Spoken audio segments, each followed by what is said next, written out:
Today, we are diving headfirst into one of the most intense debates happening in America right now. It's this collision between immigration enforcement, presidential power, and, well, the rule of law itself. And this is a story that really gets to the very heart of what we mean when we talk about democracy. And this whole firestorm really boils down to two powerful, completely opposite narratives. On one side, you have the argument that we are facing a genuine national security crisis at the border, one that requires swift, decisive action. And on the other side, the argument is that the response to that crisis has created its own crisis, a constitutional one, that's threatening the very foundations of American government. So how in the world are we supposed to make sense of a divide that deep? Well, to really understand what's at stake, we first have to do something that's kind of tough these days. We need to separate the cold, hard facts on the ground from the political storm that's swirling all around them.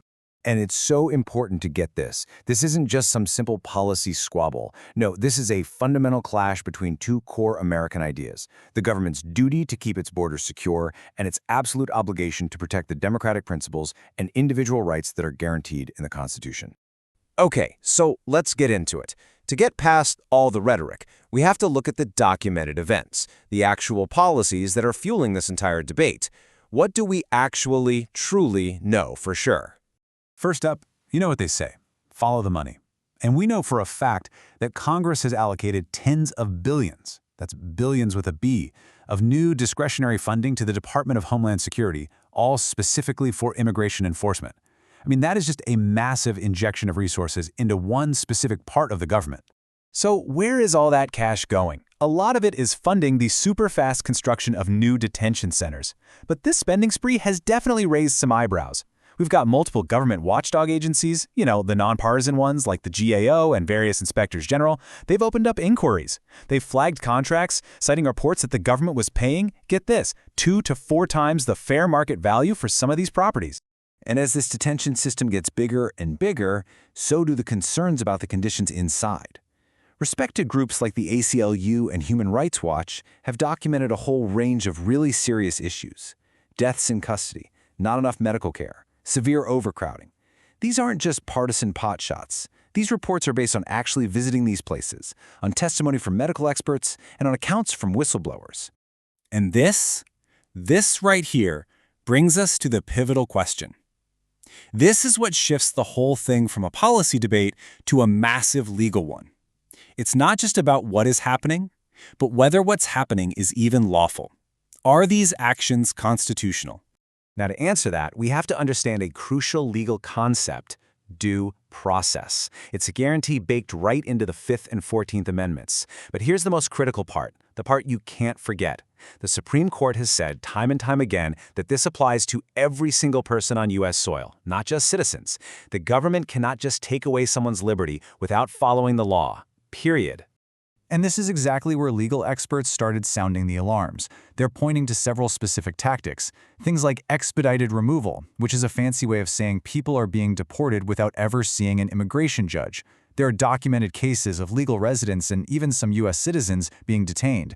And maybe the most serious of all, there have been instances where the executive branch has just defied or kind of worked around direct orders from federal courts, which sparks a genuine crisis over the separation of powers.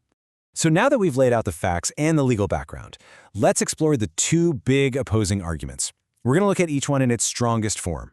This is really the core debate of this entire issue. This table just lays out the divide perfectly. I mean, take the Department of Justice. One side sees it being used as the president's personal law firm. The other side says, hey, that's just democratic accountability. The president won, he gets to pick his team. Or look at masked federal agents. Critics see something that looks a lot like authoritarian secret police, and that erodes public trust. The counterargument? It's just standard procedure to protect agents and their families. On every single one of these points, the same set of facts is being seen through two completely different and, frankly, mutually exclusive lenses. So, you've got these two incredibly powerful, competing stories. How do we even begin to sort through it? Well, the next logical step is to try and move beyond the rhetoric and see what the institutional, nonpartisan sources can actually verify for us. Let's follow the evidence. So the question really becomes this. Forget the talking points for a second. What do the official findings from the courts, from government watchdogs, from the historical record, what do they actually tell us about what's going on? When you follow that evidence trail, it leads to a few pretty clear conclusions. First, Federal courts, and we're talking about judges appointed by presidents from both parties, have repeatedly found that significant due process violations are occurring. That's a judicial finding, not a political opinion. Second, those spending irregularities we talked about, they're real. Multiple government watchdogs have documented them. And finally, the number of career officials, not political appointees, but career folks, resigning or being fired from the DOJ and FBI is measurably, statistically, outside of historical norms. To really grasp the potential stakes here, political scientists use a specific term, democratic backsliding. And it's a really key concept to understand. It doesn't mean a dramatic military coup in the streets. No, it refers to the slow, gradual, and often technically legal erosion of the institutions and norms, things like an independent judiciary or nonpartisan law enforcement, that actually hold up a democracy. So where does all of this leave us?